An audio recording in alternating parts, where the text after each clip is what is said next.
Baik, shalom. Terima kasih buat kesempatan yang diberikan kepada saya di mana saya mau bersaksi tentang kebaikan Tuhan, di mana Tuhan boleh menolong saya. Boleh dikatakan waktu itu saya sudah menghadapi lembah kelam maut kayak gitu. Tapi puji Tuhan, kalau sampai pada hari ini saya boleh ada di sini semua karena kasih dan kebaikan Tuhan dalam hidup saya. Jadi singkatnya waktu itu akhir tahun kemarin, puji Tuhan, Tuhan memberikan anugerah lagi kepada kami. Saya boleh mengandung anak ketiga. Kami bersyukur karena Tuhan mempercayakan ya. Istilahnya Tuhan memberi hadiah gitu. Karena saya tidak merencanakan, tapi Tuhan yang memberi dan saya percaya ada rencana Tuhan. Tapi saya secara pribadi, secara manusia memikirkan hal-hal kekhawatiran karena biar bagaimanapun anak kedua saya yaitu Viola masih umur 1 tahun, dia masih butuh perhatian yang ekstra. Ditambah lagi anak ini memang agak sedikit cengeng.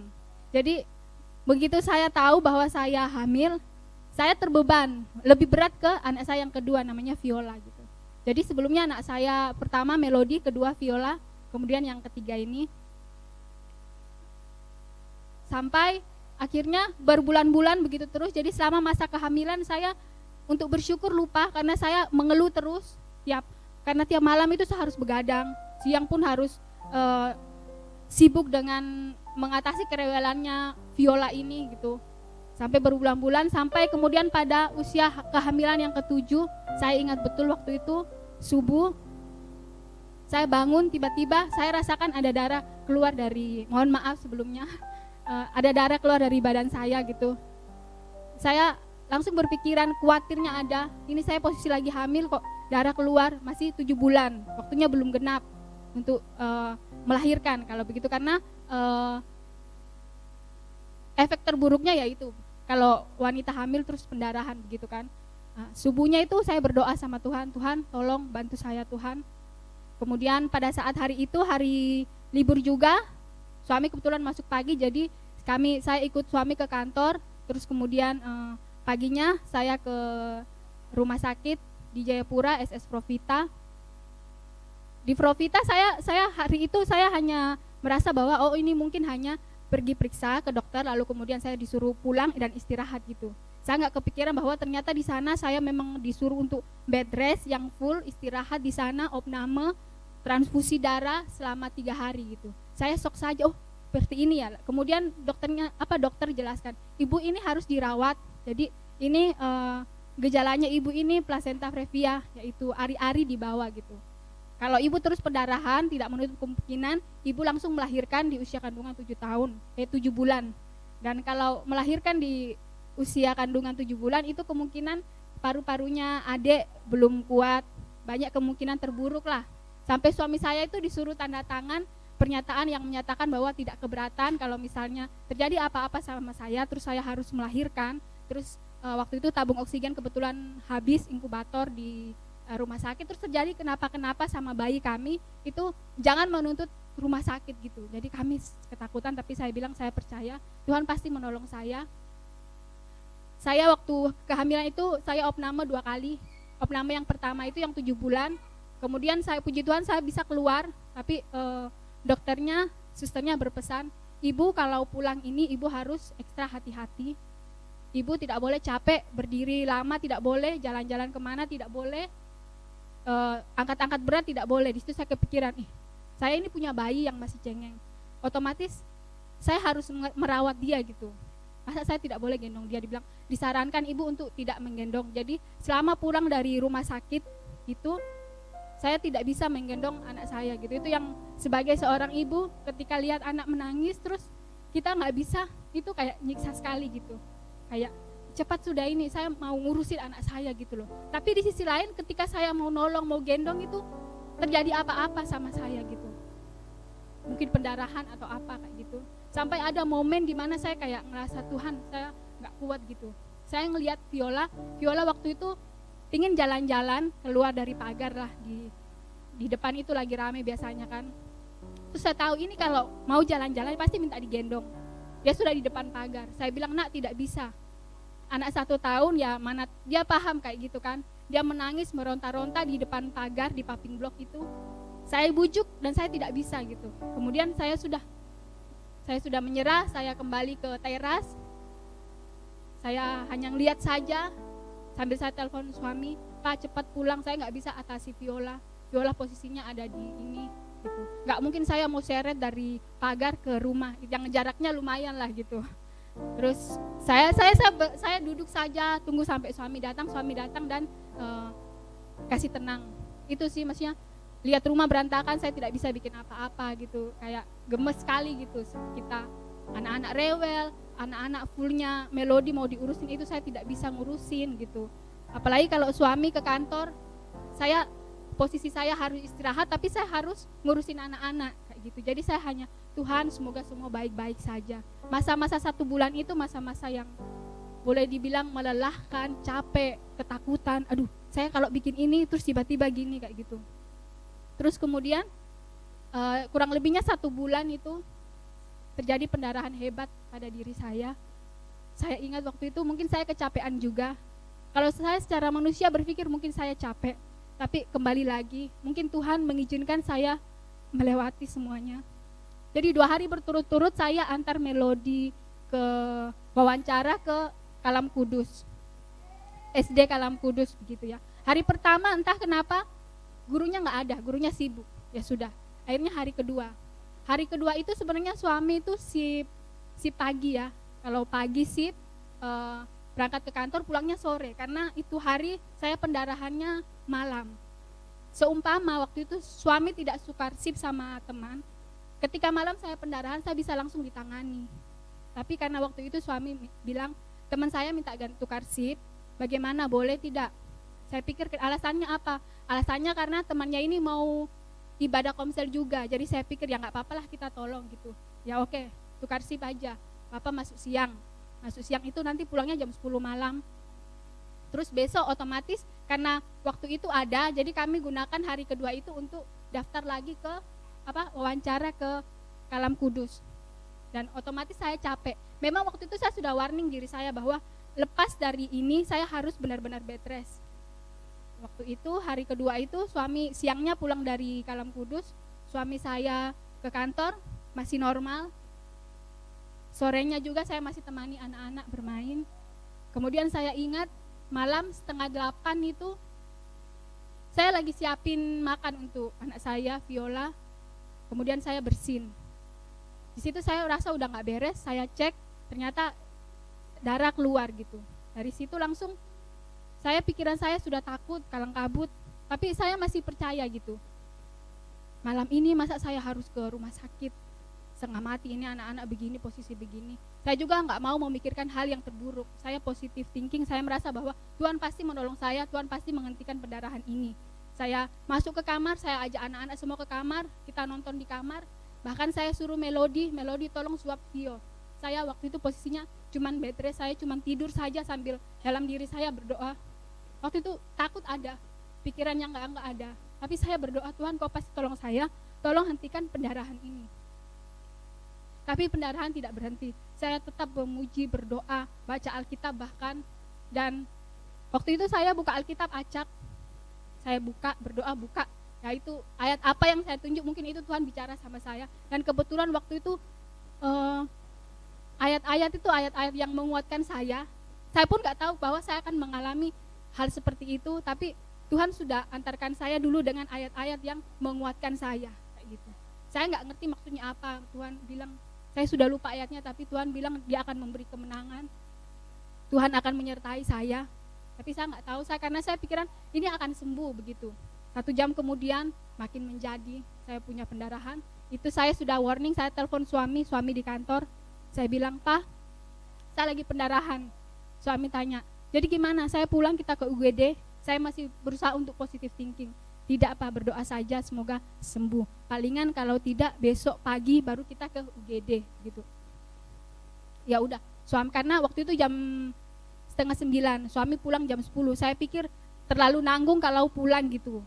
Toh seumpama saya baik-baik saja kan rugi. Akhirnya suami saya, ya udah dia tunggu.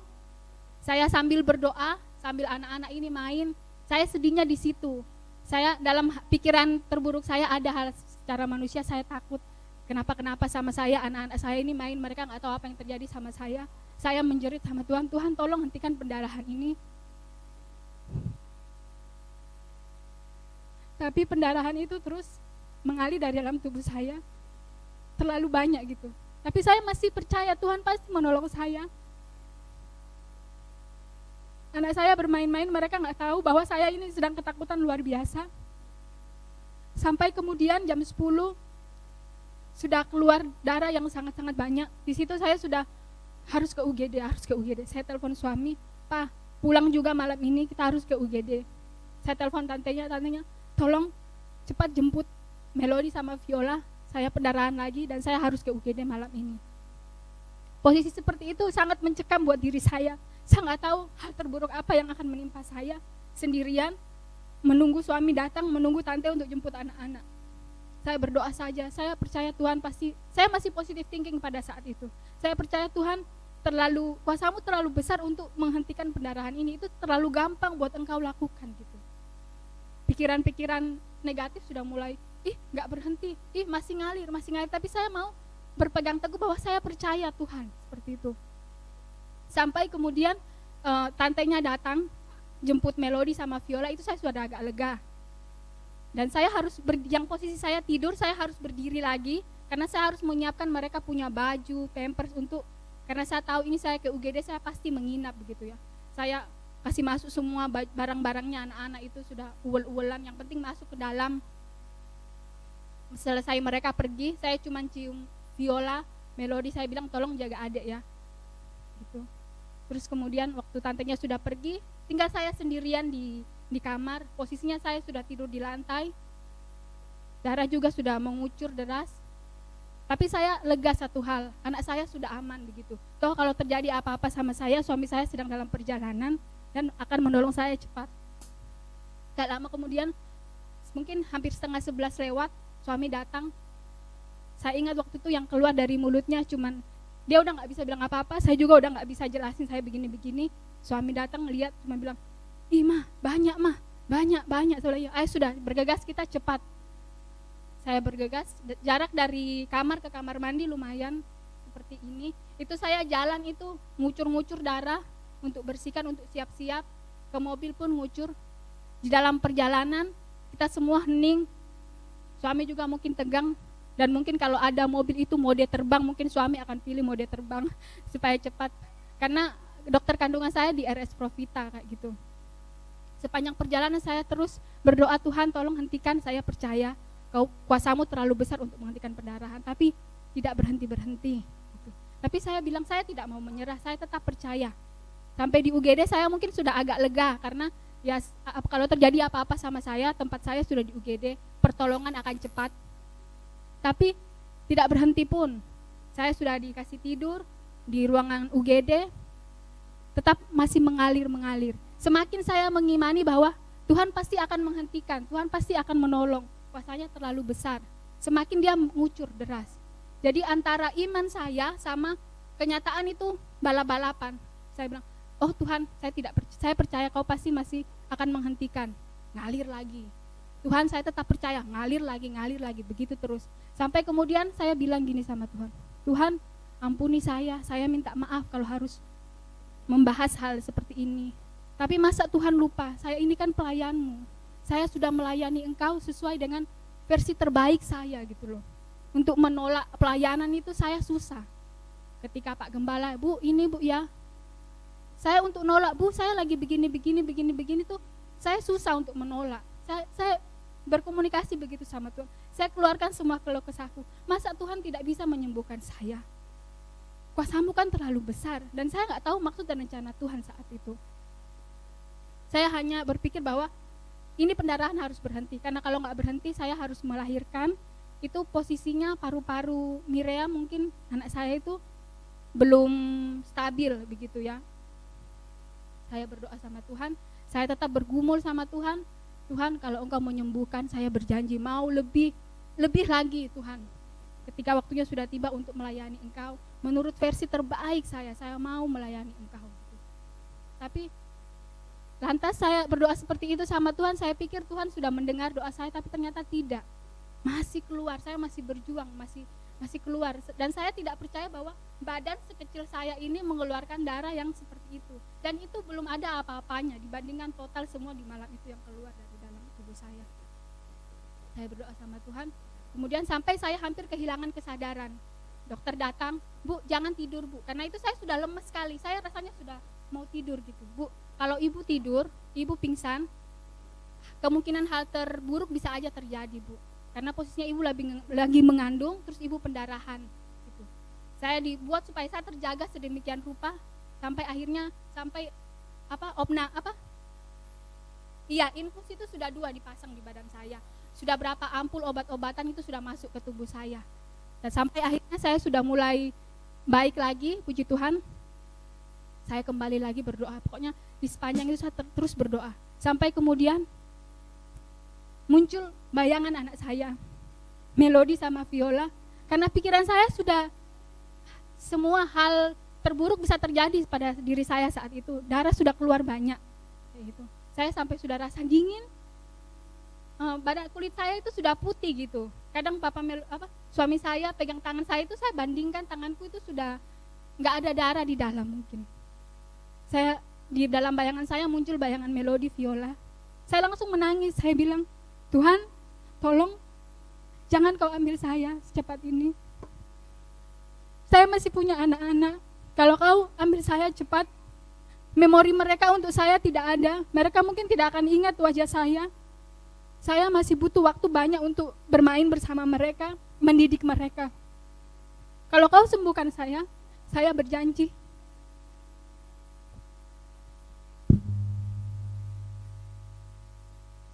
Kalau Kau sembuhkan saya berjanji akan lebih rajin lagi melayani-Mu, lebih lagi dalam hadirat-Mu Tuhan. Tolong saya saat ini, saya nggak mau anak saya posisinya kehilangan seorang ibu.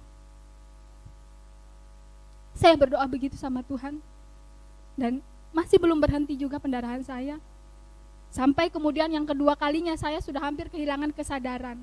Kalau yang pertama itu saya hanya rasa mau tidur, rasa lemas. Tapi yang kedua itu posisi badan saya udah sakit, kepala saya seperti sudah ditekan.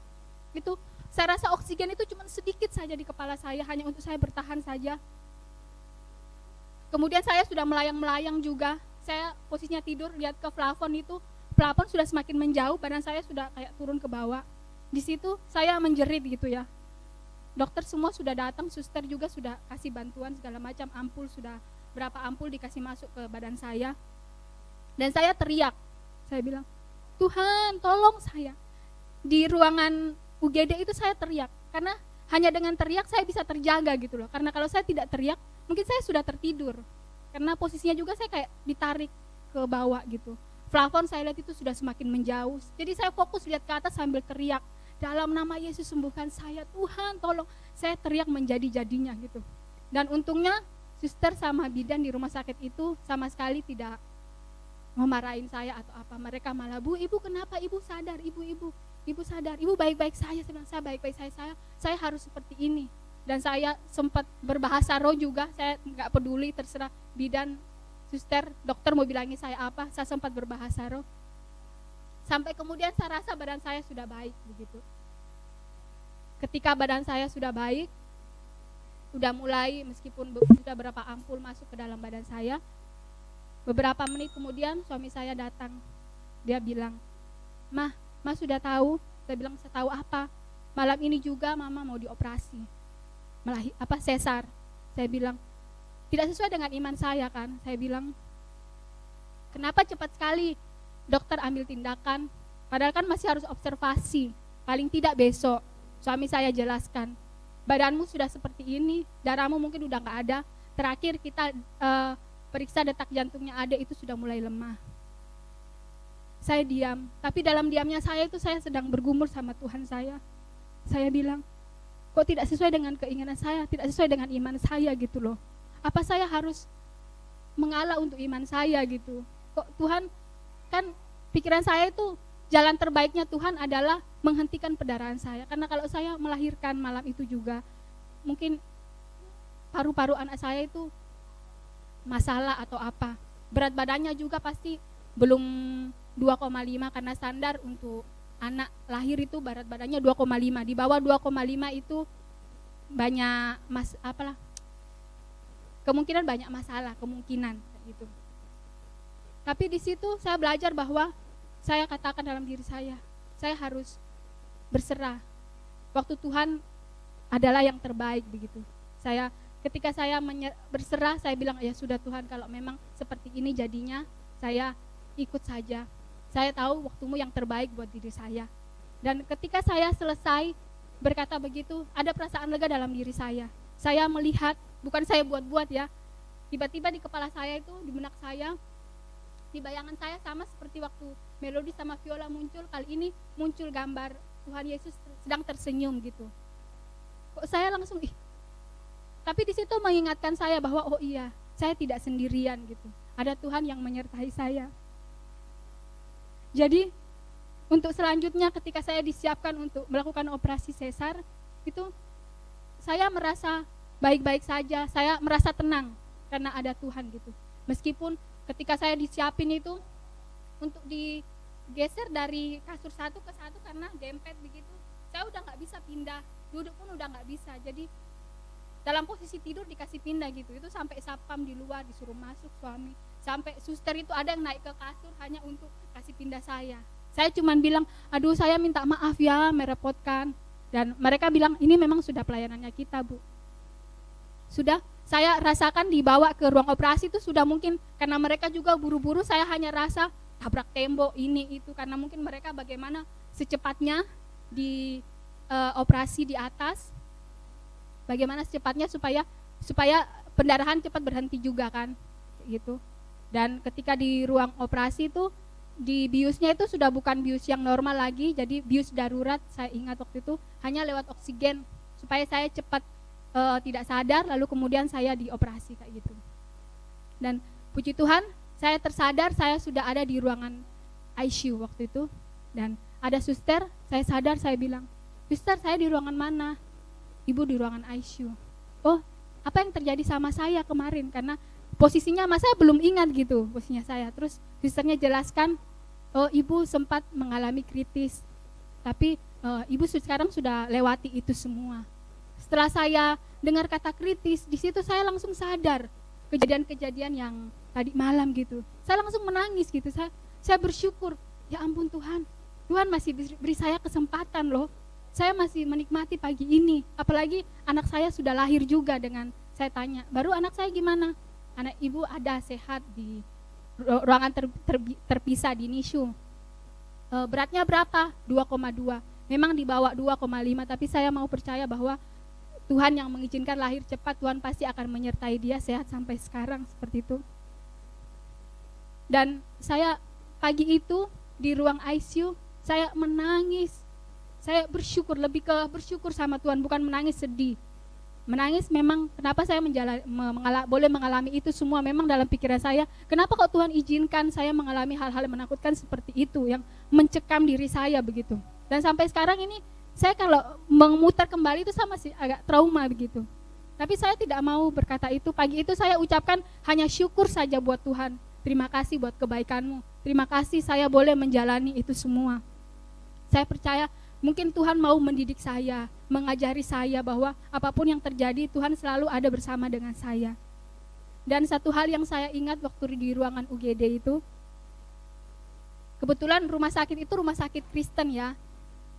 Waktu dulu lagu-lagu yang diputar itu adalah lagu-lagu kesukaan saya gitu. Yang ketika saya WL lagunya selalu saya bawakan untuk memberkati jemaat. Dan di posisi di UGD itu entah kenapa lagu itu yang diputar, dan itu saya rasa memberkati saya lagi gitu. Saya ingat lagu itu yang terlalu besar kasih-Mu Yesus, sama yang Tuhan selalu menolongku. Jadi ketika saya dengar lagu itu, saya merasa bahwa Tuhan bersama saya gitu. Dan memang kata-kata itu terlalu bagus buat saya. Sehelai di rambutku tidak akan terjatuh tanpa pertolongan, tanpa seizin-Mu gitu. Lagu itu lagu yang luar biasa sekali buat saya. Dan anehnya pada saat di UGD, lagu itu ada dan itu diputar berulang-ulang. Sampai suami saya tanya, "Mah, kenapa kamu menangis?" Saya bilang, Lagu ini yang sering sekali saya bawa ketika saya WL, Pak. Lagu ini yang memberkati saya lagi pada saat itu. Dan sekarang selepas pasca melahirkan itu tetap trauma saya masih ada gitu. Ketika saya sendiri itu saya ketakutan membayangkan hal-hal seperti itu. Mungkin iblis mengintimidasi saya kan. Saya tidak bisa sendiri. Saya sampai waktu itu suami mau perpanjang cuti. Karena saya ketika suami ke kantor itu pikiran aneh-aneh saya muncul gitu. Dan saya berdoa sama Tuhan, Tuhan, saya trauma sekali Tuhan. Bantu saya bagaimana cara mengatasi trauma ini. Dan dalam doa itu Tuhan berkata, kalau kamu trauma, kamu peluk anak kamu. Akan mereka.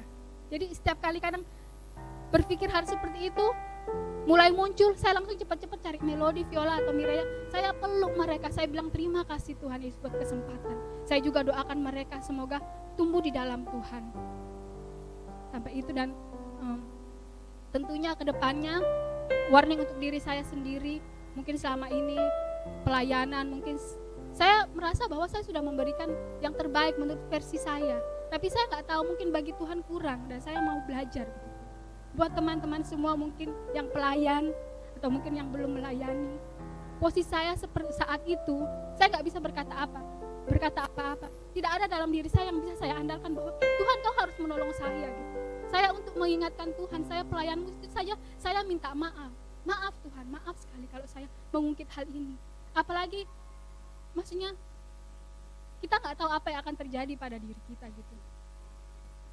Kalau kita menyanyiakan pelayanan, apalagi buat teman-teman yang melayani masih main-main gitu. Ketika kamu terjadi ada apa-apa sama kamu, apa yang kita mau banggakan sama Tuhan? Apa yang kita tuntut pada Tuhan, Tuhan nolong kita? Gak ada. Jadi saya sekarang mau ketika sudah mungkin sudah bisa apa, saya mau kembali melayani dan lebih sungguh-sungguh lagi untuk Tuhan. Memberikan sehidup, karena saya merasa Tuhan memberikan saya kesempatan. Beri kemuliaan bagi nama Tuhan. Haleluya. Sungguh luar biasa. Terima kasih untuk hambanya yang telah menyaksikan bagaimana Tuhan bekerja dalam kehidupan ibu dan bapak. Satu hal yang pasti bahwa cara Tuhan tidak pernah terselami oleh cara kita, pikiran kita. Tuhan selalu berbuat sesuatu di luar kehendak atau batas pikiran kita sebagai manusia.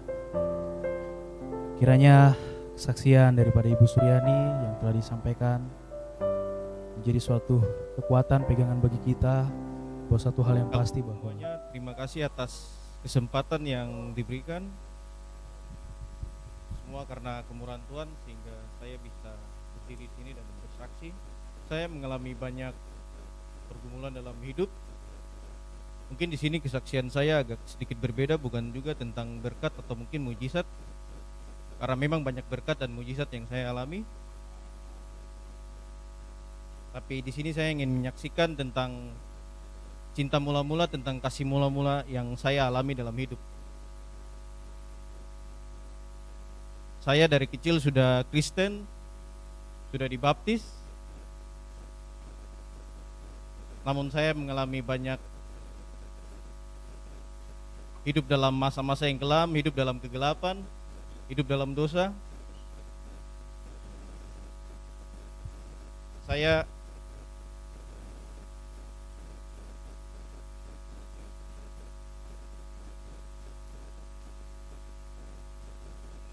pertama kali berjumpa dengan Yesus sejak saya kecil. Di situ saya waktu kecil masih SD, saya terbaring di rumah sakit sampai opname malaria tropika P4. Di situ dokter sudah mengatakan bahwa saya sudah tidak ada harapan lagi. Namun dokter menguatkan mama saya bahwa saya akan tetap hidup asalkan mama saya berdoa. Di situ sudah dibungkus kain putih, sudah dibawa serikat jantung dengan komputer untuk lihat detak jantung juga. Saya berjumpa dengan Yesus ketika saya masuk ke dalam sebuah alam yang gelap,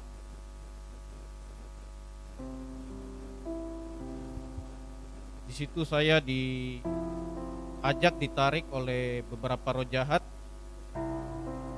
yang badannya besar-besar semua.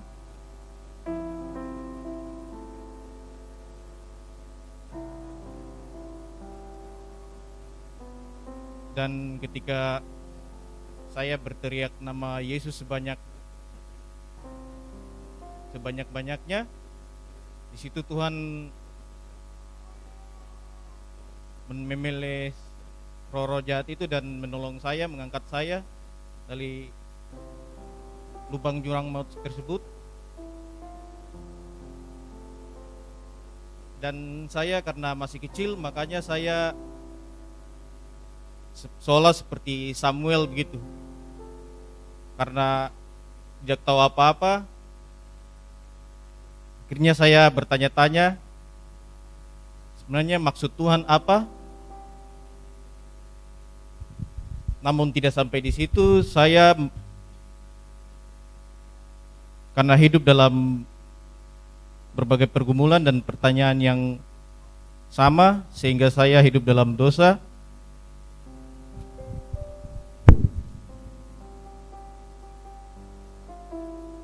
Saya mengalami penolakan juga dari dalam keluarga, dikarenakan latar belakang saya yang broken home.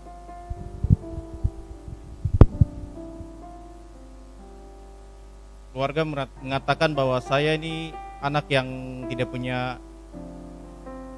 masa depan yang cerah. Saya ini anak yang tidak tahu nanti besok akan jadi apa. Di situ saya bertanya, kenapa Tuhan tidak ambil saya waktu saya kecil? Kenapa saya harus tetap hidup? Di situ saya selalu menyimpan, jujur saja saya menyimpan dendam, saya menyimpan kepahitan, namun tidak bisa balas.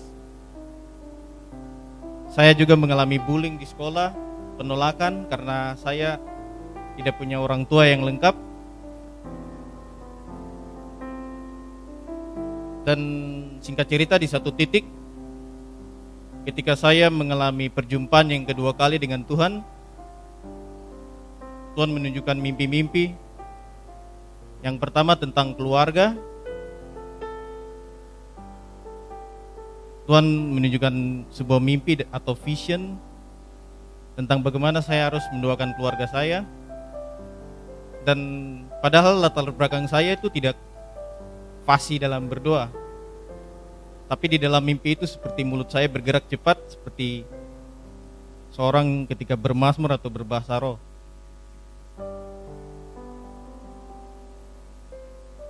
Di situ Tuhan mengajarkan saya untuk mengampuni dan mengasihi, untuk mengikis kedagingan saya. Yang kedua, Tuhan menunjukkan sebuah mimpi atau vision lagi tentang seorang teman yang sangat saya benci dan sakit sekali karena dihina-hina terus. Di situ Tuhan menunjukkan mimpi dia sedang memikul tas besar yang berat. Di situ air mata saya jatuh. Padahal kalau secara nyata, secara kedagingan saya sangat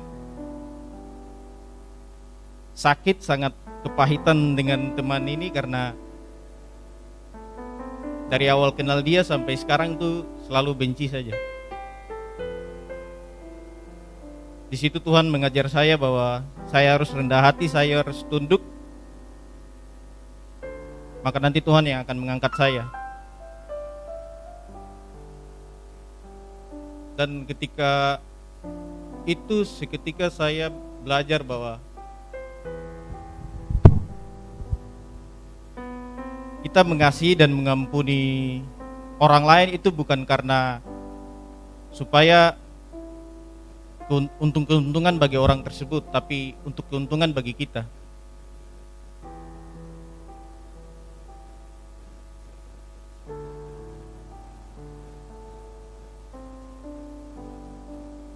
Jadi mengasihi harus tanpa syarat, tanpa imbal balik. Kita mengasihi bukan karena kita menuntut orang mengasihi kita, namun kita mengasihi sekalipun orang tidak menganggap kita, orang tidak menghargai kita, tapi kita tetap mengasihi.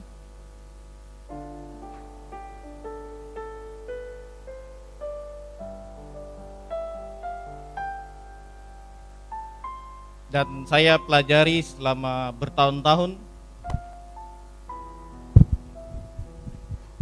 bahwa Tuhan itu punya rencana tidak terselami,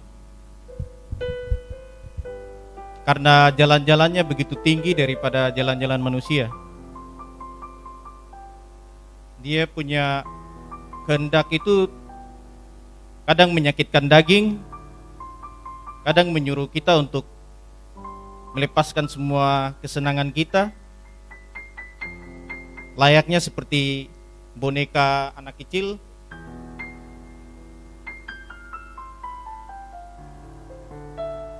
yang diambil bapaknya dan diganti dengan mainan yang lain, sekalipun anak itu senang.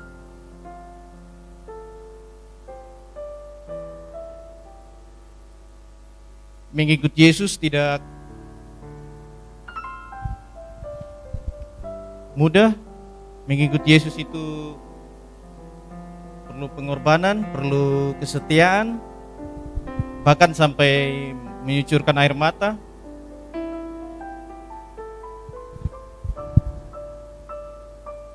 Saya belajar bahwa setiap hari kita perlu belajar. Kita tidak bisa berkata bahwa kita sudah mampu, kita sudah bisa, kita sudah hebat.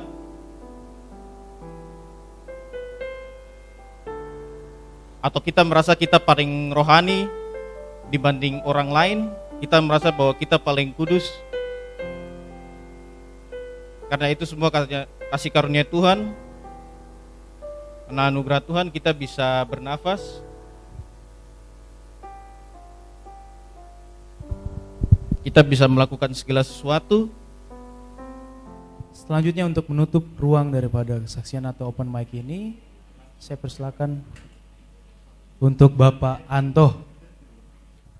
Baik, Shalom, selamat pagi. Ya, jangan senyum-senyum karena hari ini saya bukan untuk baca pengumuman ya. Hari ini saya kesaksian juga karena kebetulan open mic itu jarang dikasih kesempatan. Harusnya kemarin tuh jemaat antusias, karena ini jarang-jarang ini makanya dibilang ibadah raya spesial. Oke, baik, bagi tadi yang penasaran, ibu yang pertama kesaksian suaminya siapa ya? Itu saya. Ya. Mungkin ada orang yang bilang, wah ini suaminya kurang ngajar nih, istrinya lagi kesakitan malah nggak pulang-pulang. Nah, itu sudah bagian dari pekerjaannya. Ya karena kami kerja shift, saya kerja di suatu bank yang cukup besar, kerja shift pagi, siang, malam. Kalau ada yang berpikir security ya mungkin lebih tepatnya begitu. Oke, baik, mungkin banyak wajah-wajah baru ya. Oke, perkenalkan saya Pak Anto, biasa dipanggil Pak Anto. Dan hari ini saya mau sedikit kesaksian mungkin ya. Sebenarnya kita di sini dikasih tema dan dikasih waktu ya.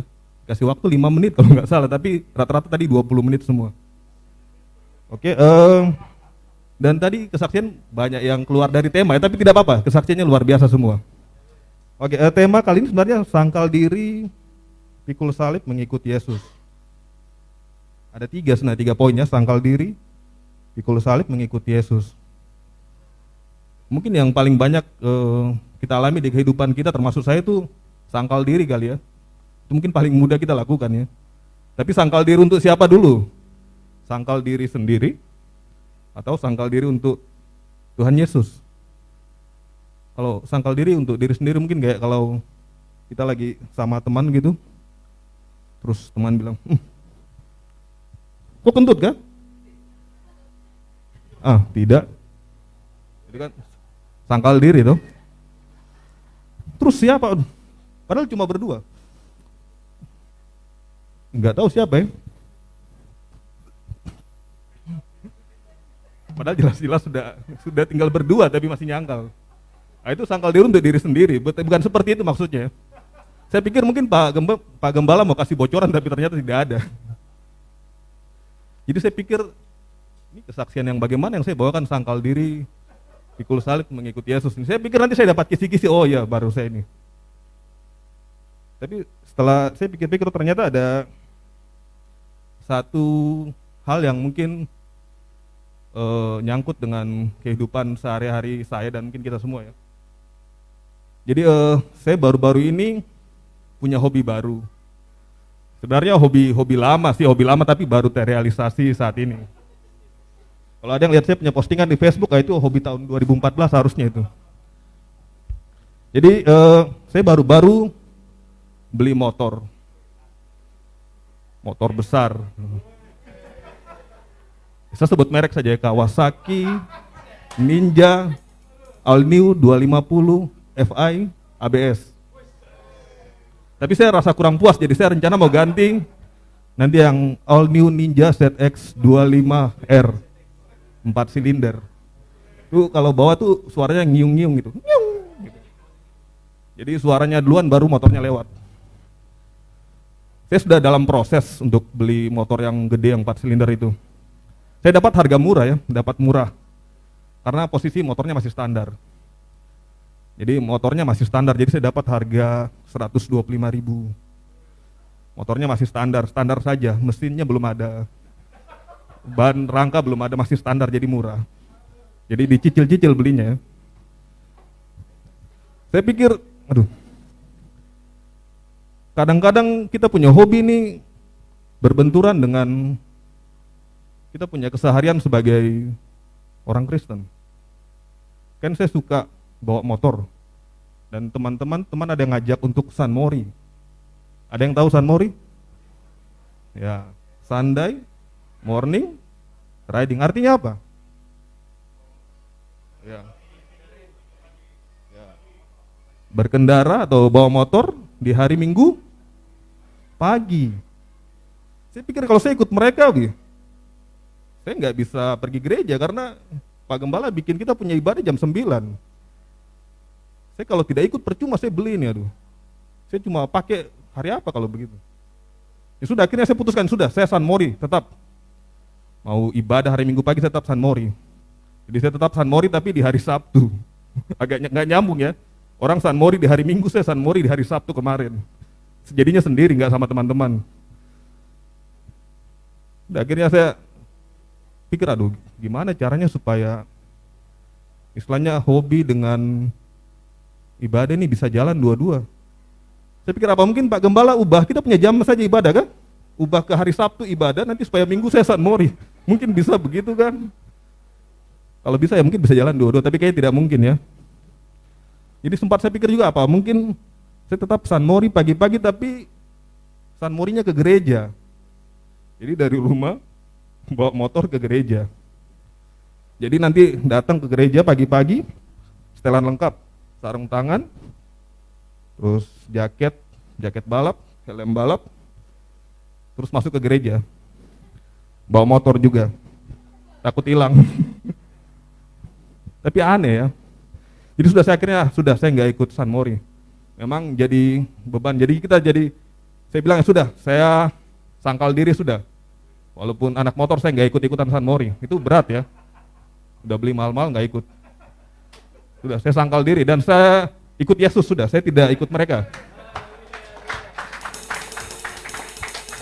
Tapi saya tidak pikul salib. Karena aneh kalau bawa motor, pikul salib, itu susah ya. Jadi ya sudah, saya sangkal diri dan ikut Yesus. Nanti pikul salibnya kalau tidak bawa motor. Oke, mungkin itu saya. Jadi buat teman-teman juga yang punya hobi, apalagi di hari Minggu begitu ya, kan rata-rata anak-anak ajaknya hari Minggu tuh. Itu mungkin bisa jadi pilihan bagi Bapak Ibu dan saudara-saudara sekalian. Mau sangkal diri sendiri, atau mau sangkal diri untuk Yesus. Ya kadang-kadang itu hobi dengan kegiatan kita sebagai orang Kristen tuh saling berbenturan. Jadi itu pilihan buat Bapak Ibu semua, mau menjalankan yang mana. Oke, mungkin itu dari saya, dan masih ada waktu nggak nih? Masih. Nggak, saya mau tambahan sedikit sih. Jadi kemarin tuh saya di halaman bersih halaman sedikit ya. Kalau lebih banyak lihat-lihatnya sebenarnya. Saya bersih halaman, terus di depan rumah itu kan Ada ya saudara-saudara yang sudah pernah ke rumah tahu ya, ada masjid besar di situ. Ada masjid besar, saya kaget dan heran juga. Jadi ada segerombolan bocil-bocil. Tahu bocil dong? Bocah apa? Bocah kecil, ya kecil segini kecilnya. Kecil segini, pada ngumpul. Terus yang bikin saya kaget itu ini, mereka nyanyi lagu yang viral di TikTok itu. Mungkin yang tukang main TikTok tahu. Mereka nyanyi lagu itu. Tuhan Yesus tidak berubah. Kompak daripada tadi jemaat nyanyi itu, lebih kompak mereka. Mereka nyanyi, Tuhan Yesus tidak berubah, tak berubah. Lama. Wih, di masjid tuh menggema suaranya. Saya bilang ini apa? Mungkin ini bentuk penyangkalan diri anak-anak ini. Atau diajar apa di dalam ini mereka? Aduh, saya bingung juga, mau ketawa juga. Tapi saya tidak tersinggung. Mungkin kalau orang lain tersinggung itu masuk penistaan biasanya. Itu kan mereka yang nyanyikan, bukan kita. Biasanya itu diviralin dan dipermasalahkan. Tapi saya nggak permasalahkan itu. Ya kita sebagai orang Kristen ya harus bijak ya, kalau hal-hal gitu kita nggak perlu tersinggung. Ya, jadi saya nggak tersinggung, malah saya ikut joget-joget di situ. Mungkin itu saja, ada lagi kan? Atau mungkin habis. Padahal masih banyak lebih. Oh ya, sedikit mungkin terakhir ya, penutup ya. Soal sangkal diri itu saya jadi ingat suatu cerita. Mungkin banyak yang sudah pernah dengar juga. Jadi suatu saat di sekolah minggu itu mereka mau buat drama Tuhan Yesus, terus guru sekolah minggunya yang jadi perankan Tuhan Yesus. Terus anak-anak kecil kebagian yang lain, peran lain. Satu anak ini bandel, dia punya nama Obed. Dia nakal, baru dia suka manjat pohon. Jadi dia yang disuruh perankan Sakeus, panjat pohon. Karena dia tukang panjat pohon, dia dijadiin Sakeus. Tapi dia tidak mau. Saya tidak mau jadi Sakeus karena dia badan besar. Saya ini kan besar, kuat, pemberani, masa saya dikasih jadi Sakeus? Tapi karena sutradara yang bisa panjat pohon, sudah terpaksa dia saja. Jadi dia yang panjat pohon di atas. Baru pas adegan Tuhan tegur Sakeus, "Hei Sakeus, turunlah, aku mau ke rumahmu." Karena dia tidak mau jadi Sakeus, baru kan dinonton banyak orang, dia bilang, saya bukan Sakeus, saya Simpson. Langsung guru sekolah, aduh bagaimana supaya dia turun? Sudah, Simpson kau turun, itu Sakeus pu pohon. Oke, mungkin itu saja. Terima kasih sebelumnya, semoga kesaksian ini diambil hikmah yang baik untuk kita semua. Tuhan berkati. Tapi ketika Pak Anto kesaksiannya membuat orang ketawa ya, luar biasa, ini merupakan sukacita juga. Paket komplit berarti Bapak dan Ibu. Oke, untuk menutup rangkaian atau keseluruhan daripada sesi open mic ini, saya persilakan untuk Bapak Gembala waktu dan tempat. Aplaus untuk Tuhan Yesus. Dan juga berikan penghargaan untuk teman-teman yang sudah bersaksi. Haleluya, Bapak Ibu, bahwa tadi kita sudah mendengar kesaksian dari rekan-rekan kita, bagaimana ini kesaksian hidup dari Bu Suryani, dari Saudara Yudi, yang terakhir tadi stand up ya. Dari Pak Anto tentang sangkal diri. Ketika saya mendengarkan kesaksian dari Bu Suryani, saya membayangkan ibu-ibu yang mengalami seperti itu, kira-kira bagaimana perasaan itu. Saya sendiri seorang suami, Bapak Ibu, saya memikirkan, ya anak-anak masih kecil, ya, dan pasti kita mengingat, mengungkit-ungkit kebaikan kita kepada Tuhan. Pelayanan tadi disebut, ya. Dan saya bersyukur ada pesan yang mungkin bisa diperhatikan bagi kita semua di sini, bahwa bagi teman-teman secara khususnya yang pelayanan tadi, bahwa selagi masih ada waktu, pergunakan pelayanan dengan baik. Tadi pesannya kan begitu, karena beliau sudah mengalami di saat tak berdaya, di saat sudah lemah, hanya itu satu-satunya mungkin yang diklaim untuk Tuhan, aku sudah melayani engkau, Tuhan aku sudah berbakti, mungkin hanya itu saja ya. Tapi selebihnya daripada itu Tuhan yang berperkara. Dan untuk Bu Suryani, saya rindu untuk Bu Suryani mungkin bisa membaca Alkitab di dalam Ibrani 13 ayat 5b. Itu janji Tuhan dan itu Ibu Suryani sudah mengalami. Ibrani 13 ayat 5b, Bu.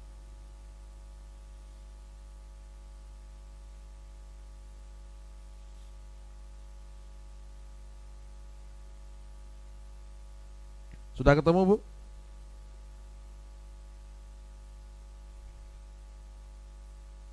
Aku sekali-kali itu.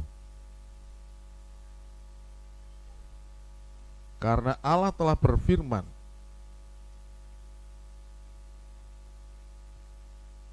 Silakan dibaca, Bu.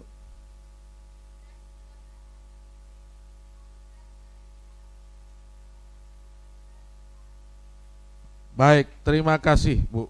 Jadi karena Allah telah berfirman, aku sekali-kali tidak akan membiarkan engkau dan aku sekali-kali tidak akan meninggalkan engkau. Bu Suryani di dalam mengalami antara hidup dan mati berseru kepada Tuhan.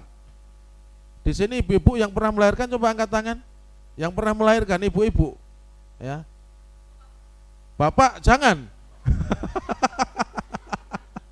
Mungkin kalau bagi nona-nona belum pernah mengalami antara hidup dan mati di dalam berhubungan dengan melahirkan, ya. Tetapi bagi ibu-ibu ketika mendengarkan kesaksian daripada Ibu Suryani pasti itu merasakan dan teringat masa-masa krisis, masa-masa kritis pada waktu itu. Dan kalau Anda sampai dengan hari ini masih ada, itu karena kesempatan yang Tuhan kasih.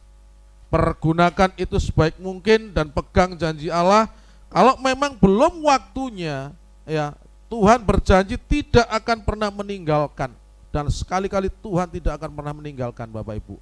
Saudara akan disertai terus. Untuk Bro Yudi, ya, tentang cinta mula-mula, hebat bahwa di dalam hidupnya yang masih muda sudah mengalami perjumpaan secara pribadi 2 kali. Ya, catat tadi waktu masih kecil sakit, seperti bermimpi dan melihat Tuhan, dan juga sempat mau dibawa ke jurang maut, mungkin seperti ada roh-roh yang besar, dan dia berteriak minta tolong kepada Tuhan.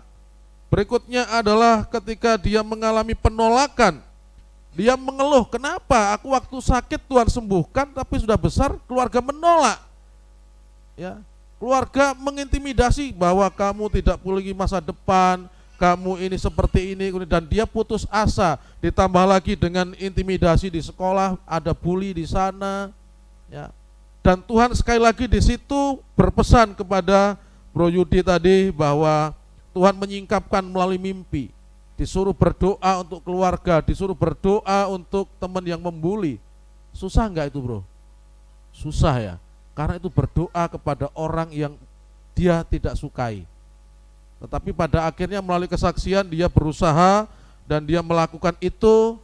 Dan saudara Bro Yudi, bahwa masa depan itu sungguh ada. Tadi malam kita sudah belajar di Basican, bukan suatu kebetulan. Ketika kau mendapatkan intimidasi dari keluarga, masa depan tidak ada. Kau perdana di Basican, temanya masa depan sungguh ada. Ini jawaban dari Tuhan. Ya, masih ingat tadi malam bagaimana firman dan kita diskusikan.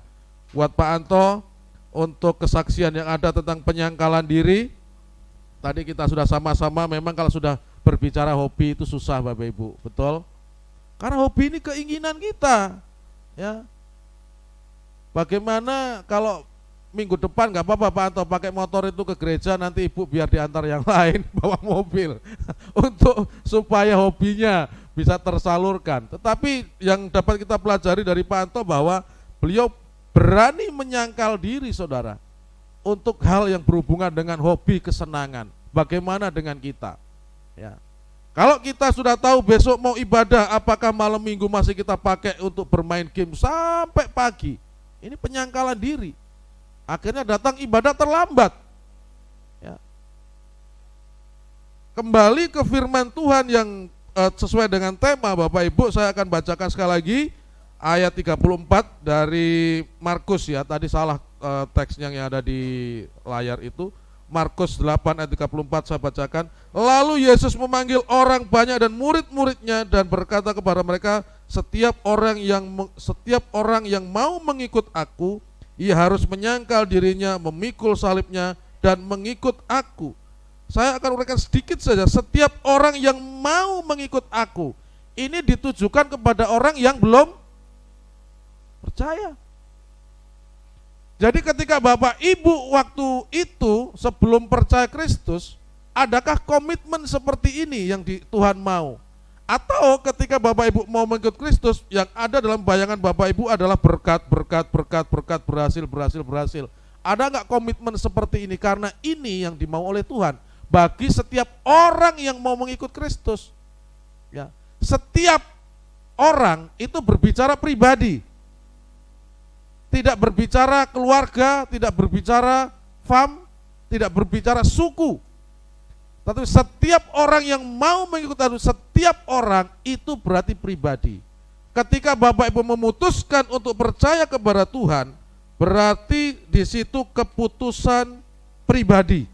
Ya, konteksnya ini kan Tuhan Yesus menceritakan tentang mau menderita dan ditegur oleh Petrus. Dan Tuhan bilang bahwa Petrus justru enyahlah engkau setan, kan begitu. Enyahlah engkau iblis. Ya, engkau tidak mengerti. Padahal sebelumnya Petrus sudah mengatakan engkau ini Mesias. Ternyata yang Allah mau dipahami bagi setiap orang percaya adalah mengikut Kristus itu memang harus menyangkal diri, memikul salib dan mengikut Yesus. Selanjutnya Bapak Ibu, tadi setiap orang. Nah, setiap orang di sini tadi saya katakan memang berbicara tentang pribadi. Karena pada akhirnya masing-masing kita nanti dituntut untuk bertanggung jawab kepada Tuhan secara pribadi. Lanjut di situ adalah ia harus ini kalimat perintah, setuju? Harus ini bukan saya menghimbau, saya harapkan. Tetapi di sini ia harus, berarti setiap pribadi yang mau mengikut Tuhan itu harus wajib, saudara. Wajib. Wajib untuk apa? Satu, menyangkal diri. Ini yang mau saya sampaikan. Menyangkal diri ini seperti apa sih maksudnya? Menyangkal diri dalam hal ini adalah berbicara masalah suatu keselamatan, saudara. Bahwa keselamatan yang kita dapat itu hanya melalui pertolongan Tuhan. Tidak ada usaha dari kita sedikit pun. Ketika kita menyadari bahwa keselamatan itu hanya dari Tuhan, saudara, maka kita akan tunduk kepada Tuhan dan menyangkal kesenangan-kesenangan yang bertentangan dengan maunya Tuhan. Salah satunya tadi adalah sun morning, itu apa tadi itu? Ya, sun morning, ya, bersepeda di hari Minggu pagi. Kadang-kadang saya ketika berangkat ke gereja dulu masih tinggal di Sentani juga iri. Ini orang-orang pagi-pagi goes naik sepeda itu rame-rame. Enak sekali mereka ya, saya juga pengen kadang-kadang seperti itu, ya. Tetapi karena ini pelayanan, ya kita juga harus menyangkal diri. Karena saya menyadari keselamatan hanya karena Tuhan dan Tuhan sudah memberikan, saya harus menyangkal diri akan hal ini.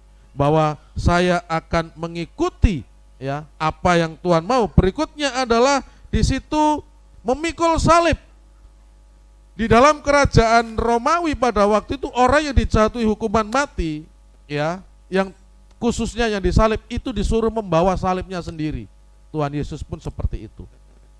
Apa yang bisa kita pelajari dengan memikul salib ini adalah bahwa di dalam kehidupan ini, saudara, memang ada beban-beban hidup, betul? Ada yang nggak memiliki beban hidup? Semuanya pasti memiliki beban hidup. Tetapi bagaimana saudara memikul beban hidup itu bersama dengan Tuhan? Jangan beban hidup itu dipikir sendiri, dipikir dengan keluarga saja, tetapi bersama dengan Tuhan, saudara. Karena ketika kita bersama dengan Tuhan ada penghiburan di sana. Ketika berjalan bersama dengan Tuhan, di situ juga ada, saudara, namanya kekuatan. Kesaksian Bu Suryani luar biasa.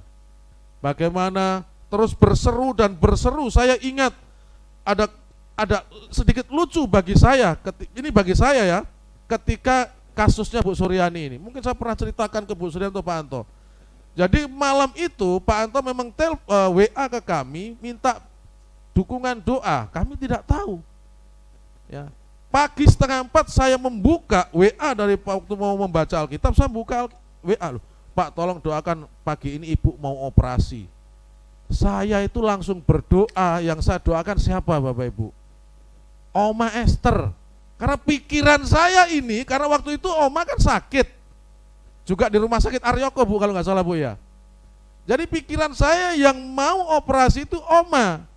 Saya berdoa, Tuhan, biarlah kalau memang ini terjadi operasi, Tuhan lancarkan, Tuhan tolong, Tuhan pimpin setiap dokter. Habis baca Alkitab, amin, habis baca Alkitab, saya share renungan, saya buka WA lagi. Saya senyum-senyum sendiri. Minta ampun, ini yang dimaksud doa ini, ibu mau berdoa, ini Bu Suryani yang mau operasi. Saya salah alamat saudara berdoa ini. Tetapi Tuhan dengar, mungkin Tuhan tahu maksud bahwa saya ucapkan ke Oma, ya, dan Tuhan tahu, oh ini sebenarnya untuk Bu Suryani mungkin. Ini kejadian lucu dari apa yang terjadi dalam kehidupan Bu Suryani waktu itu, saudara. Tetapi di sini kita belajar bahwa melalui kesaksian tadi terus berseru, salib yang dipikul itu berat itu, karena hidup dan mati. Ya, kalau Tuhan panggil waktu itu ya selesai. Ibu Suryani selesai. Pak Anto yang belum selesai, beban berat Pak Anto ya, 3 anak. Tapi Tuhan pasti akan kasih kemampuan itu. Selanjutnya Bapak Ibu, selanjutnya adalah mengikut aku. Mengikut aku di sini bukan sekedar aku mau mengikutmu Kristus Tuhan, tidak. Tetapi komitmen setiap hari.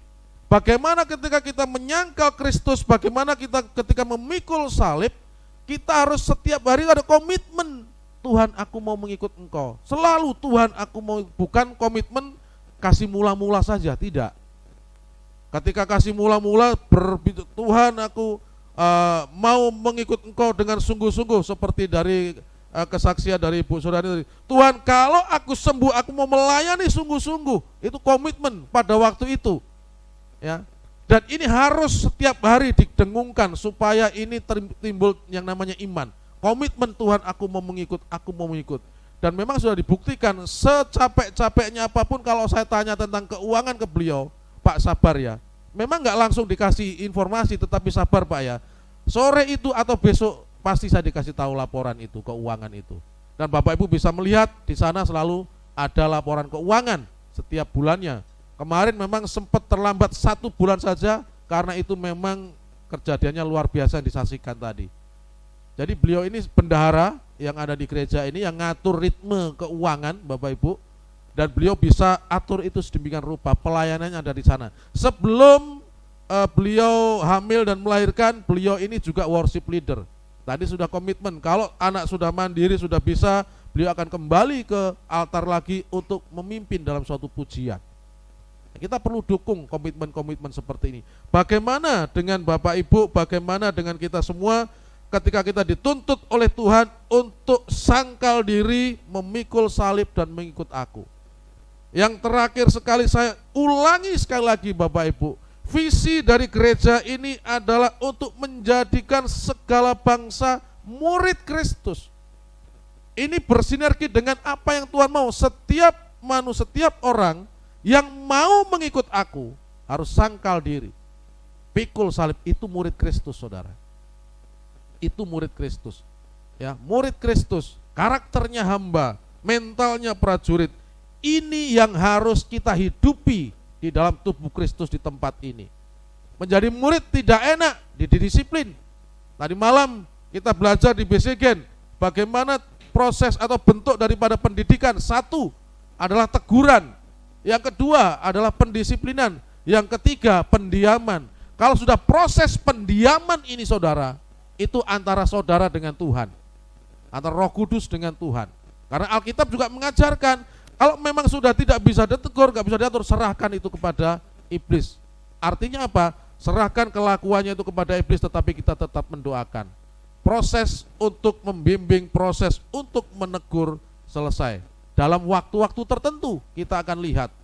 Ketika sudah saatnya kita datang, hampir kita datang lagi, maka kita akan disiplinkan lagi, kita akan tegur, kita akan bimbing lagi. Itu Alkitab yang katakan saudara. Jadi di tempat ini karena tujuan orang percaya adalah untuk menjadi murid Kristus, maka kalau nanti ada pendisiplinan, ada teguran, ya, ada juga hal-hal yang lain, itulah bagian daripada proses untuk mendewasakan saudara, mendewasakan saya, mendewasakan pelayan-pelayan yang ada saudara. Memang hari-hari ini kita yang 3 tahun berjalan kayaknya kita enak di sini begini. Kita dalam proses menuju ke pendewasaan saudara. Kalau anak bayi, anak SD langsung kita tegur, langsung kita pukul, langsung kita ini, nanti dia akan nangis, ngambek. Nah, ini proses. Makanya pengajaran-pengajaran kita di dalam setiap akhir bulan di doa pelayan kita juga ke sana. Minggu-minggu juga pengajaran kita ke sana. Saudara, untuk menjadi dewasa. Artinya kalau sudah dewasa, dapat makanan keras, siap. Gitu loh ya. Dapat teguran, dapat pendisiplinan, siap, saudara. Yang nggak siap akan pergi, silahkan. Kan begitu aja. Nanti di sana akan diproses oleh Tuhan lagi. Saya yakin ketika di sana diproses nggak mau, akan pergi lagi itu dari gereja yang lain. Akan pergi sampai Tuhan datang, nggak bertumbuh, saudara. Ya. Jadi ini firman Tuhan yang bisa saya sampaikan. Upah daripada ketika kita memikul salib, sangkal diri mengikuti Kristus adalah keselamatan, dan itu dijanjikan oleh Allah. Saudara mau selamat toh? Ini yang dijanjikan oleh Allah. Kalau kita, saudara, sangkal diri, pikul salib, dan berkomitmen mengikut Kristus, maka kita akan memperoleh keselamatan. Karena siapa yang mau menyelamatkan nyawanya, ia akan kehilangan nyawanya. Tetapi barang siapa kehilangan nyawanya karena aku dan karena Injil, ia akan menyelamatkannya. Tuhan akan memberikan keselamatan kepada kita. Bunda Siska dan saya sering mengatakan di akhir daripada kehidupan itu kematian. Itu titik, tidak bisa ditawar. Ya. Kalau sudah seperti itu, apa yang kita bisa lakukan? Enggak ada. Kembali kepada Tuhan, saudara. Untuk mengakhiri firman Tuhan ini, saya mengajak kepada kita semua untuk menyanyikan satu pujian yang mungkin sudah disiapkan. Engkaulah perisaiku. Kita akan nyanyi pujian ini, Bapak Ibu. Kita merenungkan kesaksian-kesaksian dari beberapa rekan kita. Kita merenungkan firman Tuhan, bagaimana orang percaya Tuhan minta untuk sangkal diri, pikul salib, dan berkomitmen untuk mengikut Tuhan. Engkaulah perisaiku saat badai hidup menerpaku, janjimu di dalamku.